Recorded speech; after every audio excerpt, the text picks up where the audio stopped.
Hello दोस्तों, कैसे हो। वैल्यूएशन ऑफ गुडविल हमारा टॉपिक चल रहा है और आज उसकी 6th क्लास है। और आज की क्लास का टॉपिक है capitalisation of super profit method से गुडविल को कैसे निकाला जाता है। तो मैं ज़्यादा टाइम वेस्ट ना करते हुए सीधा पॉइंट पे आता हूँ कि गुडविल निकालने का फॉर्मूला इस मेथड में रहता है super profit divided by normal rate of return. Super profit क्या होता है मैं पिछली क्लासेज में समझा चुका हूँ।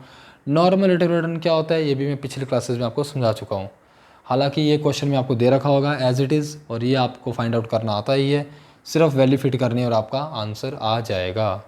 इसमें छोटी सी बात मैंने आपको सिखानी है, बच्चों को सिर्फ इतना ही फॉर्मूला पता होता है कि गुडविल निकालने का सिर्फ यही फॉर्मूला है, जबकि बेटा इसके डेप्थ में जाएँ तो मैंने पिछली क्लास में आपको सिखाया था कैपिटलाइजेशन ऑफ एवरेज प्रॉफिट निकालने का फॉर्मूला रहता है। कैपिटलाइजेशन एवरेज प्रॉफिट का कैपिटलाइजेशन ऑफ एवरेज प्रॉफिट का फॉर्मूला सिखाया था FMP future maintainable profit divided by NRR normal rate of return minus actual capital employed. ये मैंने पिछली क्लास में समझाया था और इसकी डेरिवेशन भी दी थी और सेम उसी के कंटेक्स्ट में आगे आ रहा है, उसी के तर्जमे आगे आएगा कैपिटलाइजेशन सुपर प्रॉफिट मेथड।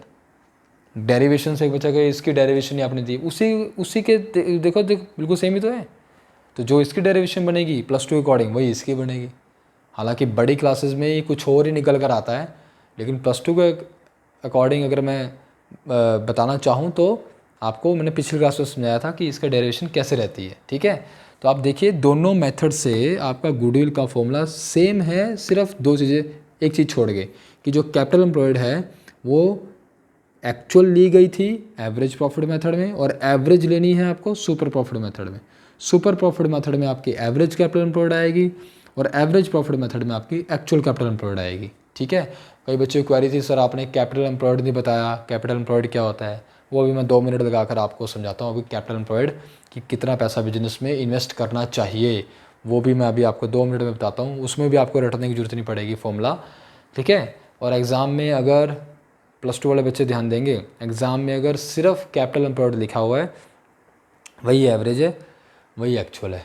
अपने सहूलियत के अकॉर्डिंग जिस भी मेथड से आपको गुडविल निकालनी है आप उसके अकॉर्डिंग बस यहाँ पर एग्जाम में फिर ये मत लिखना एक्चुअल कैपिटल एम्प्लॉयड या average capital employed, simple capital employed करके भी चल सकते हो। या अगर आप लिख भी देते हो एवरेज कैपिटल एम्प्लॉयड तो जो आपको कैपिटल एम्प्लॉयड दे रखी है वही आपकी एवरेज है, वही सीधी एज इट इज़ आप फिट कर देंगे। फॉर एग्जाम्पल मैं एक डमी एग्जाम्पल लेता हूँ, FMP मतलब एवरेज प्रॉफिट फ्यूचर में मैं कमाऊँगा 50,000 रुपीज़ पर एनम। ठीक है जी, और मेरा नॉर्मल रेट ऑफ रिटर्न है 10%। ओके, और कैपिटल एम्प्लॉयड मुझे दे रखी है, कैपिटल एम्प्लॉयड मुझे दे रखी है 3,60,000। ये मेरा कैपिटल एम्प्लॉयड है बेटा। अगर मुझे बिजनेस स्टार्ट करना है तो मुझे कितना पैसा चाहिए होगा 3,60,000। ठीक है, तो अगर आप वैल्यू फिट करके देखिए FMP इस वाले मेथड से पहले मैं यहाँ लिख देता हूँ, ऊपर लिख दूँ 50,000 FMP डिवाइडेड बाय NRR 10%। ठीक है, तो इसको अगर आप सॉर्ट आउट करेंगे तो आंसर आएगा 5 लाख। मतलब जो ये मैं 50,000 पर एनम फ्यूचर में कमाऊँगा, इस 50,000 को कमाने के लिए मुझे कैपिटल कितनी लगानी पड़ेगी 5 लाख रुपीज़।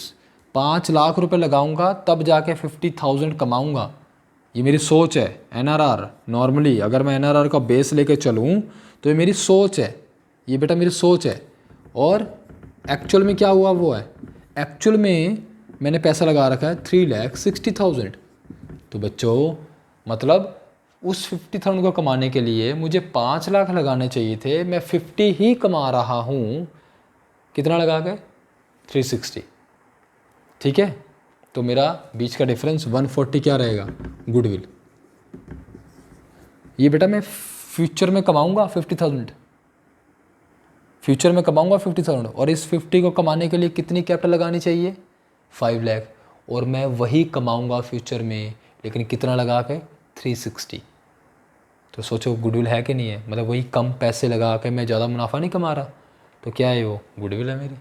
ठीक है, तो यही अगर मैं एवरेज सुपर प्रॉफिट से चलाऊंगा तो same 50,000 FMP divide by NRR, तो मुझे कितने पैसे लगाने चाहिए 5 लाख माइनस कैपिटल एम्प्लॉयड बस कौन सी आ जाएगी एवरेज। अब एग्जाम में सिर्फ कैपिटल एम्प्लॉयड लिखा हुआ है तो यही एक्चुअल है, यही एवरेज है, 360 ही यहाँ फिट करेंगे और आपका आंसर कितना आएगा, 1,40,000। सर ये तो सेम आ रहा है, सेम तो आएगा क्योंकि मैंने एक्चुअल कैपिटल एम्प्लॉयड और एवरेज कैपिटल एम्प्लॉयड को सेम मानना है। अगर आपको एग्ज़ाम में एक्चुअल कैपिटल एम्प्लॉयड अलग दे रखा है, एवरेज कैपिटल एम्प्लॉयड अलग दे रखा है, तो आपका दोनों मेथड से आंसर डिफ़र आएगा। ठीक है, तो एग्ज़ाम में अगर अलग अलग दे रखा है तो आपको अलग अलग ही चलना है, अगर एक ही दे रखा है तो दोनों फॉर्मूलाज में आपको सेम वैल्यू फिट करके आपको अपना क्वेश्चन सॉर्ट आउट कर लेना है। हाँ, बड़ी क्लासेस में एक्चुअल कैपिटल एम्प्लॉयड दे रखा होता है तो हम लोग वहाँ से पहले एवरेज निकालते हैं, लेकिन +2 में इतना पार्ट वो आपसे नहीं करवाएगा, वो सिर्फ सिंपली आपसे कैपिटल एम्प्लॉयड निकालने के लिए कह देगा और या दे देगा सीधा सीधा, और आपने सिर्फ फॉर्मूले में वैल्यू फिट करनी है। अभी तो आपका स्टार्टिंग लेवल है ये, इसके बाद की बड़ी क्लासेस में तो आपको इसको डिटेल में कुछ और ही निकल कर आता है ये। ठीक है, तो फिलहाल जो +2 के अकॉर्डिंग है मैं वो आपको समझा रहा हूँ। मैं उम्मीद करता हूँ बात समझाई होगी। दोनों मेथड बिल्कुल सेम है, सिर्फ एक्चुअल कैपिटल एम्प्लॉयड और एवरेज कैपिटल एम्प्लॉयड का ही डिफरेंस है। मेरी बात समझ आती है? Yes sir. अब मैं 2 मिनट लगा के आपको कैपिटल एम्प्लॉयड का मतलब समझा देता हूँ बच्चे कि कैपिटल एम्प्लॉयड कैसे निकालते हैं। तो कैपिटल एम्प्लॉयड कैसे निकालेंगे हम लोग कि बिजनेस जो हमने करना है, जिसकी हम वैल्यूएशन कर रहे हैं, जिसके हम गुडविल निकाल रहे हैं, तो उन गुडविल के मेथड्स में जो कैपिटल एम्प्लॉयड यूज़ हो रही है उसका फॉर्मूला कैसे है, वो कैसे निकालेंगे। सिंपल सी अगर आप बात सोचेंगे तो capital invested in the business, simple सी बात है। वो चाहे हम डायरेक्टली कोई बता दे कि भैया इतना पैसा लगाना पड़ेगा, या फिर आपको क्वेश्चन वाला आपसे मेहनत करवाएगा, वो आपसे निकलवाएगा। ठीक है, कि मेरे जैसा सिमिलर बिजनेस कोई और अगर करना चाहता है, या मेरे बिजनेस में ही करने के लिए एक बंदे को कितना पैसा लगाना पड़ेगा, वो निकालना है हमको मेरे वाला, क्योंकि मेरा बिजनेस की वैल्यूएशन हो रही है, मेरे बिजनेस की गुडविल की वैल्यूएशन हो रही है। तो मेरे जैसा ही बिजनेस लगा लो कि अगर कोई दूसरा पर्सन करना चाहेगा तो कितना पैसा लगाएगा, या मैंने ही अपना बिजनेस करने के लिए कितना पैसा लगाया हुआ है, जो कि फ्यूचर में भी चलता रहेगा। ठीक है, सो प्रिजम्पशन रह रही है कि कैपिटल एम्प्लॉयड हम कैसे निकालेंगे, total assets eight market value minus outside liabilities eight market value. तो बेटा ये आपका डिफरेंस कैपिटल एम्प्लॉयड आ जाएगा। टोटल एसेट्स, आपको याद हो +1 में मैडम ने सिखाया था, assets is equal to liabilities plus capital, याद है?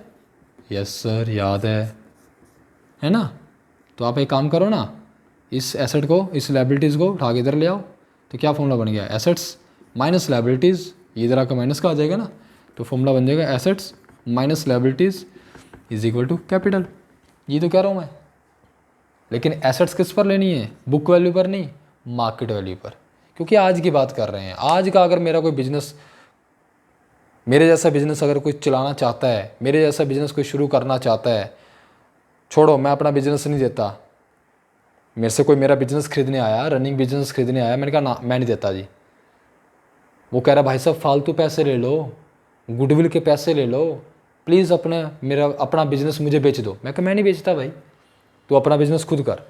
सोचो अगर वो अपना बिजनेस खुद करने बैठेगा तो मेरे जैसा बिजनेस उन्हें बनाना है कि मैंने सर जैसा बिजनेस करना है, तो मेरे जैसा बिजनेस करने के लिए मेरे जैसे ही एसेट्स लगाएगा, मेरे जैसे वर्थ रखेगा ना वो, तो प्लांट भी वैसे ही खरीद के लाएगा, मशीनें भी खरीदेगा, लैंड बिल्डिंग, ये प्रिजम्पशन रहती है कि वो बिल्कुल सिमिलर नेचर का काम करेगा, तभी तो गुडविल प्रॉपर वैल्यूएशन कर पाएंगे हम उसका।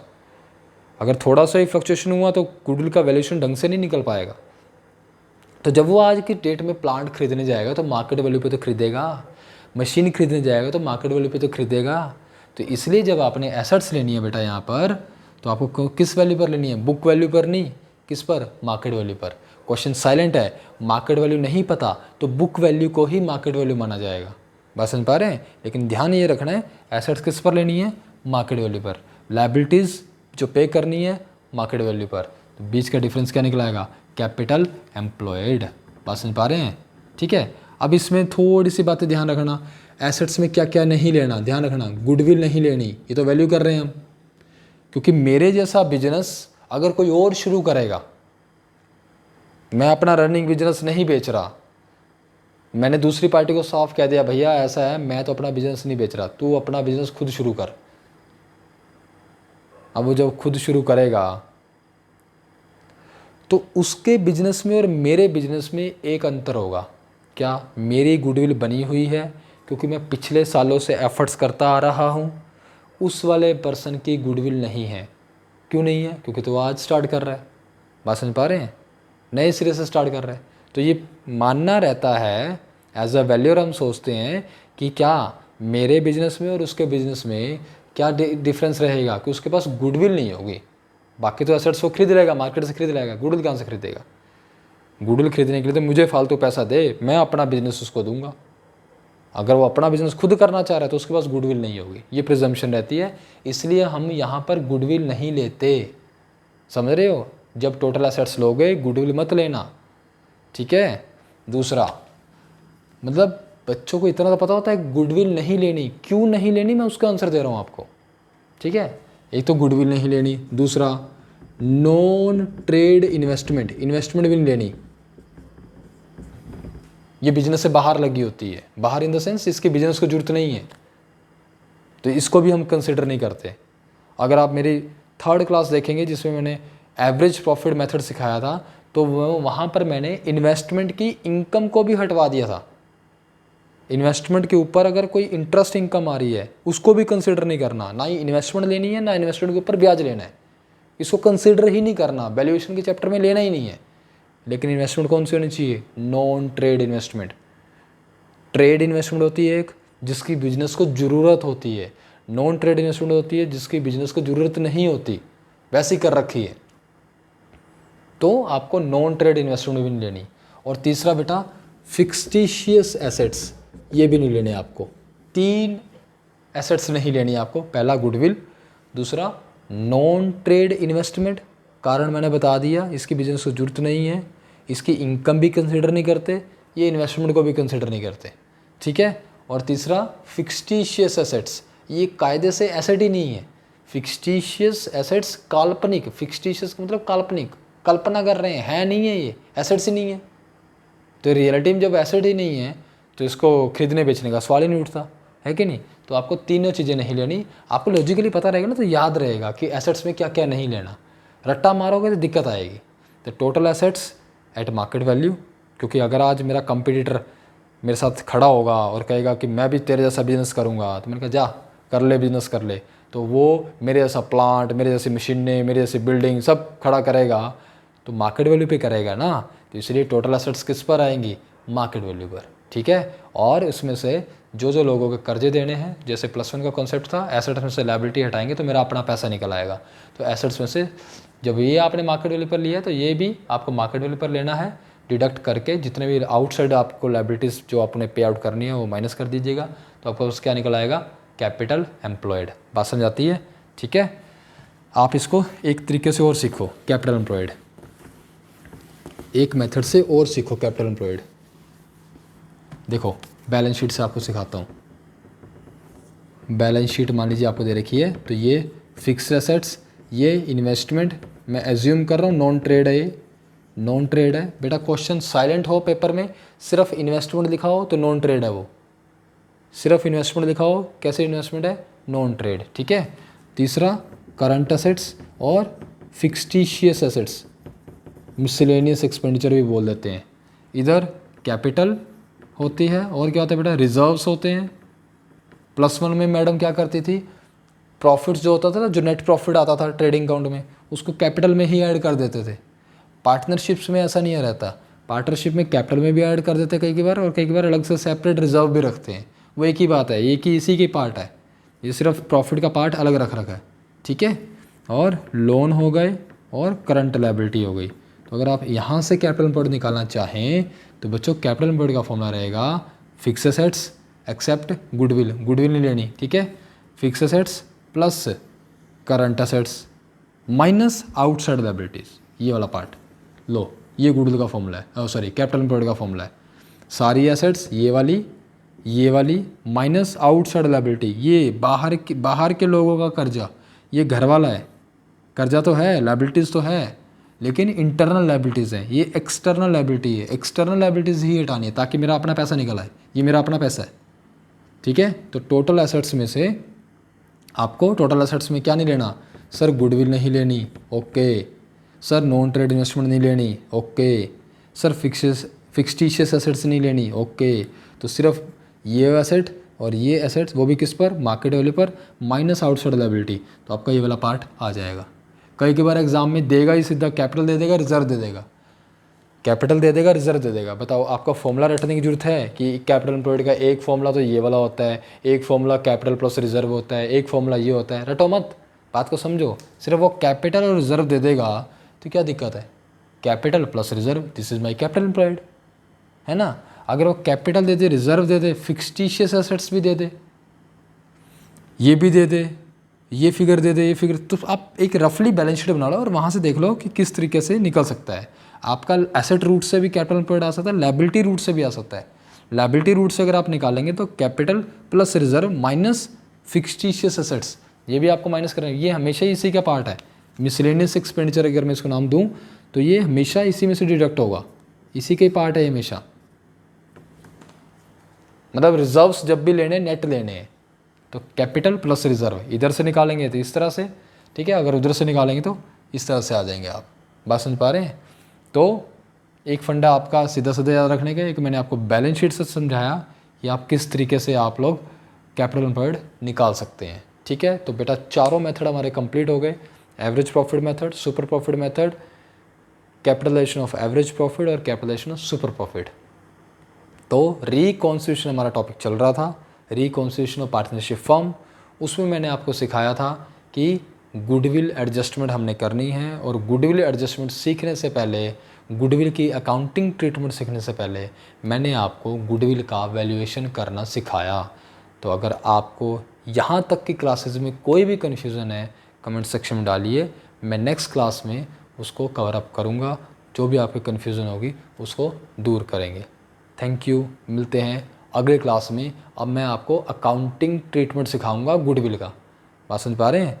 चैनल सब्सक्राइब नहीं किया तो प्लीज़ सब्सक्राइब कर लीजिए। Thank you.